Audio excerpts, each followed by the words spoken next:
మీకు తెలుసా పరిశుద్ధ గ్రంథంలో మొట్టమొదటిసారిగా దైవజనుడు అనే మాట వాడబడుతూ వచ్చినటువంటి వ్యక్తి మోషే భక్తుడు.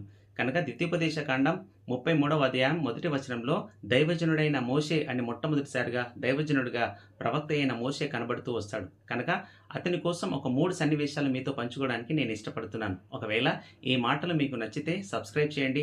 ఇతరులు తెలుసుకోవాలనుకుంటే షేర్ చేయండి. ఇంకా మీకు ఏదైనా సందేహం, సలహాలు ఇవ్వాలనుకుంటే కామెంట్ రూపంలో తెలియజేయండి. కనుక మోషే సుందరుడు అనే మాట పరిశుద్ధ గ్రంథంలో 3 చోట్ల కనబడుతుంది. ఈ సన్నివేశం తెలుసుకోవడానికి నాకు కనీసం 6 మాసాల సమయం పట్టింది.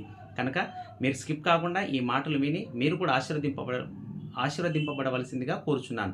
మొట్టమొదటిసారిగా సుందరుడు అనే మాట నిర్గమకాండం 2వ అధ్యాయం 2వ వచనంలో వాడు సుందరుడై ఉండుట చూచి అతని తల్లిదండ్రులు 3 నెలలు దాచెను అనే మాట మొట్టమొదటిసారిగా మోషేను గూర్చి సుందరుడు అనే మాట అక్కడనే కనబడుతుంది.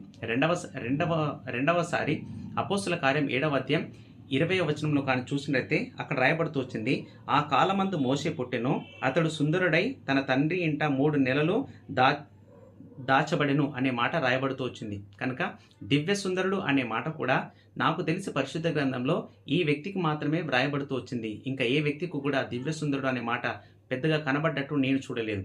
కనుక మూడవది హెబ్రీయులకు రాసిన పత్రిక 11వ అధ్యాయం 23వ వచనంలో కానీ ఆలోచన చేసినట్లయితే మోషే పుట్టినప్పుడు అతని తల్లిదండ్రులు ఆ శిశువు సుందరుడై ఉండుట చూచి విశ్వాసమును బట్టి రాజాజ్ఞకు భయపడక 3 మాసములు అతని దాచిపెట్టెను అనే మాట కనబడుతూ వస్తుంది. విశ్వాసమును బట్టి మోషే తల్లిదండ్రులు అతని సుందరత్వం చూసి 3 నెలలు దాచి ఒక గొప్ప ప్రవక్తని ఈ లోకానికి పరిచయం చేసినట్లుగా మనం చూస్తూ వస్తాం. కనుక దేవుని వాక్యం చదవడం బట్టి దేవుడు ఖచ్చితంగా మోషేను వాడుకున్నట్లు మనల్ని కూడా వాడుకునే రీతిగా మనమందరం కూడా కలిగినట్లయితే అట్టి కృప దేవుడు మనందరికీ కూడా కలిగించి ఆయన యొక్క పరిచర్యలో మనం కూడా పాలుభాగస్తులుగా చేయాలని కోరుతూ ఈ చిన్ని మాటలు మీ యొక్క వినికిల్లో దీవించి ప్రభు ఆశీర్వదించును గాక.